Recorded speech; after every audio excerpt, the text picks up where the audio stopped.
अभी जो अपन ने क्वेश्चन नंबर 66 प्रैक्टिस मैनुअल का डिस्कस किया था, जिसमें अपन ने एक्सचेंज रेट स्वैप को देखा था, ठीक है।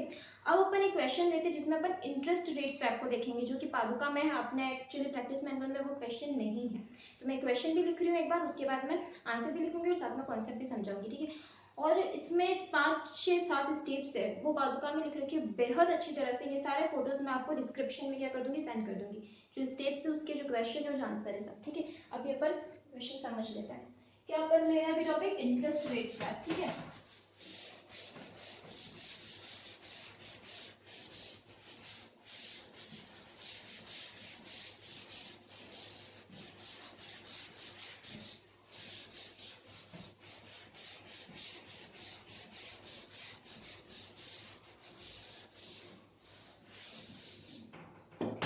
क्वेश्चन पढ़ रही हूँ, क्वेश्चन साथ में लिख भी रही हूँ। क्वेश्चन दे रखा है,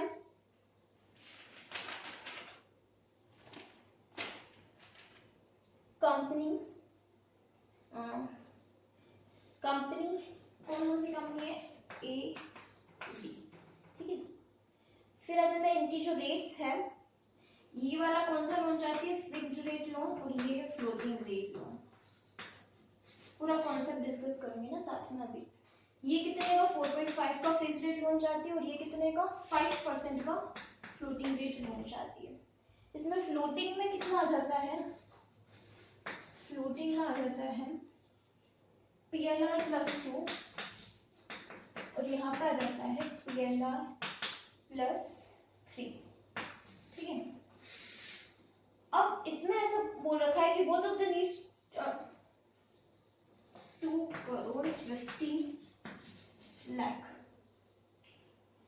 रुपीस की दोनों को जरूरत है, ठीक है, for the period of 5 years, 5 साल के लिए।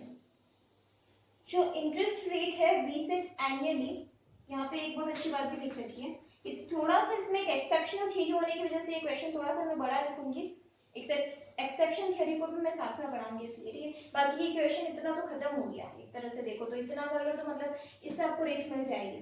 पर मैं आगे वो लिख रही हूँ क्योंकि अपने को एक और नया कॉन्सेप्ट भी समझना है। नया नहीं मतलब पादुका में है, पर हमने देखा नहीं है प्रैक्टिस मैनुअल में। तो इंटरेस्ट रेट जो है रीसेट एनुअली, वो रीसेट होती है कहाँ, एनुअली, ठीक है, एनुअली रीसेट होती है रेट। करंट पीएलआर जो है वेरियस पीरियड मेच्योरिटी, जो करंट पीएलआर है वेरियस पीरियड मेच्योरिटी, वो कितनी कितनी है। सबसे पहले पीएलआर परसेंट, ये पीरियड भी देखना, रीसेट पीरियड और साथ में रेट भी देखना।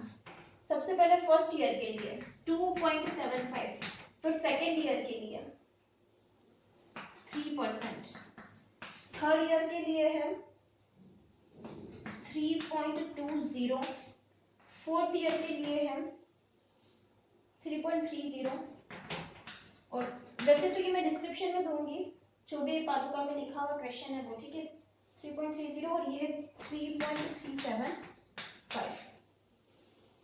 ठीक है। अब यहाँ पे एक कैप रेट दे रखी है, इंटरेस्ट रेट कैप, मतलब हाईएस्ट कितनी हो सकती है, वो दे रखा है यहाँ पे 5.6 to 5%, 5.6 to 5%। किसी के पास पादुका तो उसका पेज नंबर कौन सा है, ये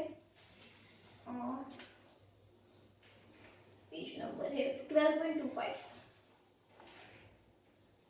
12.23, पादुका का पेज नंबर है 5.6 to 5, ठीक है। फिर इसमें दे रखा है अपफ्रंट प्रीमियम दे रखा 0.25 का, वो ठीक है।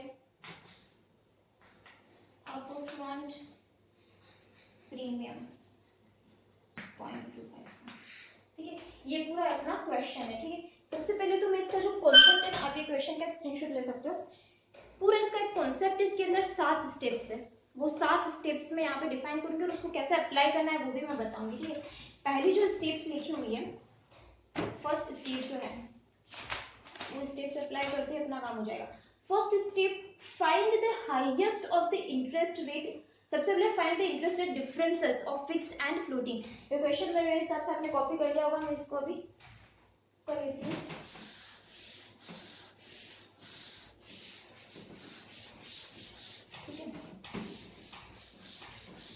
अभी देखो, सबसे पहले तो find the highest of interest rate difference, मतलब इसमें से जो हाईएस्ट है ना वो इंटरेस्ट रेट डिफरेंस आप निकालो।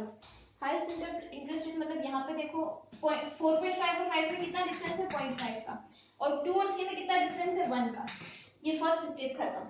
फिर सेकंड स्टेप में देखो find the highest of interest rate difference and to choose the least interest rate in that category. Least interest rate in दोनों में से सबसे कम कौन सी है, ये वाली लिस्ट इंटरेस्ट रेट।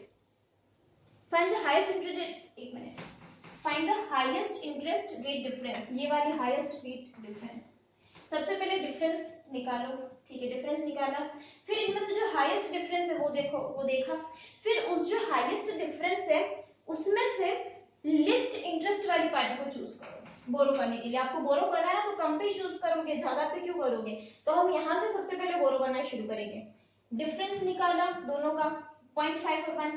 फिर जो इसमें से हाईएस्ट था वो चूज किया, और उस हाईएस्ट में से जिस भी इस कैटेगरी को चूज किया, ठीक है, हाईएस्ट में से मतलब कैटेगरी कौन सी लेनी थी अभी, फ्लोटिंग, ये हमारी कैटेगरी चूज होगी फ्लोटिंग वाली। अब अपन रेट चूज करते हैं। रेट चूज करने के लिए क्या करना है, PLR + 2, क्योंकि ए को क्या चाहिए था, फ्लोटिंग पे चाहिए था, ठीक है। तो यहाँ पे अपन ने PLR + 2 पे अपन ने क्या किया, रेट चूज की बोरो करने के लिए। फिर अपने को क्या करना है, the party at which the least interest rate first party and जो बोरो है इस कैटेगरी में फिक्स्ड या floating, and the other party second party has to borrow in the other category. अगर ये फ्लोटिंग में कर रहा है तो इसको तो फिक्स्ड में बोरो करना रहेगा, ठीक है। हमें नहीं पता है किसको फ्लोटिंग में चाहिए किसको फिक्स में चाहिए, हमने तो 3 स्टेप्स लगाई है। डिफरेंस निकाला, हाईएस्ट डिफरेंस जहां पे था वो कैटेगरी ली मतलब फ्लोटिंग, और उसमें से जो लोएस्ट बोरो वाली रेट थी उस पे बोरो कर लिया। जिसने बोरो कर लिया फ्लोटिंग पे तो बचे हुए को किस पे, फिक्स पे बोरो करना है, ठीक है। तो ये 5% पे बोरो कर लिया बचे हुए को। यहां तक क्लियर हो गया। अब अपन क्या करते हैं, इन दोनों का डिफरेंस कितना था 0.5 का, ठीक है। इन दोनों का डिफरेंस कितना है 0.5 का।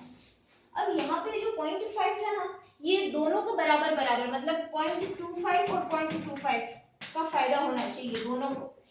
तो फर्स्ट पार्टी हैज टू पे bank the lowest interest rate recover the same from the second party. ये जो फर्स्ट पार्टी है ना ये इतने पे किससे, बैंक से बोरो करेगी, और रिकवर किससे करेगी, वो सेकंड पार्टी से। And the second party will receive the entire swap gain, और ये जो पूरा स्वैप गेन है ना ये किसको मिलेगा, सेकंड पार्टी को, ठीक है। सेकंड पार्टी मतलब डी को मिलेगा, और ये जो डी है ना ये क्या करेगा, entire swap gain second party को ट्रांसफर करेगा प्रोपोर्शनेट मतलब 0.25 ट्रांसफर करेगा, ट्रांसफर टू ए, कौन करेगा, डी, ठीक है। तो इसका सॉल्यूशन कैसे होगा वो भी देखना। अभी तक तो मैं समझा रही थी, अब मैं इसका सॉल्यूशन बताती हूँ, ठीक है। तो सबसे पहले एबीसी जो है फ्लोटिंग रेट, यहाँ पे ए जो है वो फ्लोटिंग रेट मतलब कितनी P+2 पे लेगा, ठीक है। और DEF जो है वो किस पे लेगा, फिक्स्ड मतलब 5 पे लेगा, 5%। फिर आ जाता है एबीसी पे करेगा। अब एबीसी को पे तो करना है ना डी को, तो वो फिक्स पे करेगा, पे क्योंकि उसने फ्लोटिंग पे लिया है ना तो अब वो पे किस पे करेगा, फिक्स पे। एबीसी का फिक्स रेट कितना है 4.5, 4.5 माइनस करो ये पे करेगा। यहाँ पे भी बोरो करना है मतलब पे करना है, पर बैंक को करना है, और यहाँ पे किसको करना है, डी को करना है। और अब डी जो है ना वो फ्लोटिंग पे करेगा। अब एक बात बताओ, क्या ये सिर्फ फ्लोटिंग पे करेगा या फिर 0.25 का जो ट्रांसफर करना था डी से ए को 0.25 वो भी ट्रांसफर करेगा, वो भी ट्रांसफर करेगा ए को, ठीक है, फ्लोटिंग पे करेगा। तो एबीसी को कितना रिसीव होता है और डी को, अब वापस इन दोनों को रिसीव भी होगा, ठीक है, ए को और डी को रिसीव। इसको कितना रिसीव हो रहा है, ए को रिसीव हो रहा है डी से, और डी को रिसीव हो रहा है किसी से, ए से। तो यहाँ पे देखो ए को कितना रिसीव हो रहा है डी से, ए को डी ने कितना दिया, ए को P+2 + 0.25, तो P+2 + 0.25 रिसीव हो रहा है ये प्लस, और डी को रिसीव कितना हो रहा है ए से, डी ए कितना दे रहा है देखो ना, फिक्स्ड पे कर रहा है 4.5, तो 4.5 दे रहा है किसको, डी को, ठीक है। तो ये दोनों रिसीव हो रहा है। तो अब टोटल ए का देखो अमाउंट, ए को सबसे पहले तो बोरो करने के लिए P+2 यानी इतना उसको देना पड़ा माइनस, ठीक है। फिर वापस ए को देखो फिक्स्ड भी पे करना पड़ा यानी 4.5 में उसको क्या करना पड़ेगा, पे करना पड़ेगा। फिर देखो ए को रिसीव कितना हो रहा है, ए को रिसीव हो रहा है p प्लस 2 प्लस 0.25, ठीक है। अब इसका नेट करो कितना आता है, इसका नेट अमाउंट आएगा 2 हाथ से जा रहा है और 4.5 हाथ से जा रहा है, मतलब 6.5 तो हाथ से जा रहा है, और आ कितना आ रहा है, आ रहा है 2 आ रहा है हाथ में और 0.25 भी आ रहा है, तो नेट कितना आ रहा है अपने पास 4.25 आ रहा है नेट, ठीक है 4.25। तो ये वाली जो रेट होगी ना ये होगी फिक्स्ड रेट। अब आ जाते हैं डी के पास। अब डी को देखो, सबसे पहले फिक्स्ड 5% बैंक को देना है, तो माइनस में आ जाएगा -5 बैंक को दिया। फिर वापस डी को देखो, डी को उसको भी पे करना है, किसको बी को, कितने पे -p प्लस 2 प्लस 0.25, मतलब ये भी उसको पे करना है माइनस में। उसको रिसीव कितना हो रहा है डी को, सिर्फ 4.5 रिसीव हो रहा है। तो अब इन सबको माइनस करो और इसको ऐड करो, ऐड कितना करना है 4.5, उसमें से माइनस कितना करना है 5, माइनस कितना करना है 2, माइनस कितना करना है 0.25, 2.75 की इफेक्टिव रेट होगी, p प्लस 2.75 की इफेक्टिव रेट होगी, जिसका अपने को फ्लोटिंग लोन उठाना है। फिक्स रेट कितनी आई 4.25 और फ्लोटिंग रेट कितनी आई 2.75। I think the all is clear. ये जो स्टेप्स है, फर्स्ट स्टेप क्या थी, डिफरेंस देखो, सेकंड स्टेप क्या थी, इन दोनों में से जो हाईएस्ट है वो देखो, थर्ड स्टेप क्या थी, जो हाईएस्ट है उसमें से लोअर पे बोरो करो, फिर फोर्थ स्टेप क्या थी, लोअर पे बोरो तो कर लिया आपने, अब दूसरे वाले को फिक्स पे दे दो, ठीक है। फिर जो दूसरा वाला था वो फिक्स पे बोरो कर लेगा, ठीक है। और यहाँ पे जो इन दोनों का डिफरेंस था, वो जो अदर पार्टी है जिसने बोरो नहीं किया उसको गेन हुआ है, और वो क्या करेगा 0.25 इस पार्टी को दे देगा, मतलब डी जो है वो ट्रांसफर करेगा 0.25 प्रपोर्शनेट किसको, ए को। ये सारे स्टेप्स इसमें पादुका में लिखी हुई है, मैं आपको क्या करूंगी फोटो खींच के सेंड भी कर दूंगी। फिर इसमें आ जाता है, ए ने क्या किया, फ्लोटिंग रेट फ्लोटिंग पे लोन उठाया p+2 का बैंक से, डी ने फिक्स पे लोन उठाया 5 से बैंक पे, फिर ए ने फिक्स पे किया डी को कितना 4.5, और डी ने फ्लोटिंग पे किया p+2 प्लस ये जो एक्सचेंज डिफरेंस था, ठीक है। फिर ए को रिसीव हुआ डी से कितना, यहाँ पे देखा मैंने p+2 प्लस 0.25 रिसीव हुआ था ना डी से, p+2 प्लस 0.25, और डी को रिसीव हुआ था 4.5। फिर इनका नेट कर लो, कितना किसको रिसीव हुआ, कितना किसको देना पड़ा, बैंक को देना है, दूसरी पार्टी को देना है, और दूसरी पार्टी अपने को जितना पे करेगी, तो वो नेट हो जाएगा। तो ए को इतना बैंक को देना पड़ा p+2, 4.5 डी को देना पड़ा, और उसको p+2 प्लस 0.25 डी से मिला, जबकि डी को 0.5 बैंक को देना पड़ा, p+2 प्लस 0.25 ए को देना पड़ा, और प्लस 0.25 उसको ए से मिला, मतलब ये ए को देना पड़ा और ये ए से मिला, और ये बैंक को देना पड़ा, और यहाँ पे ये बैंक को देना पड़ा, ये डी को देना पड़ा, और ये डी से मिला, ठीक है।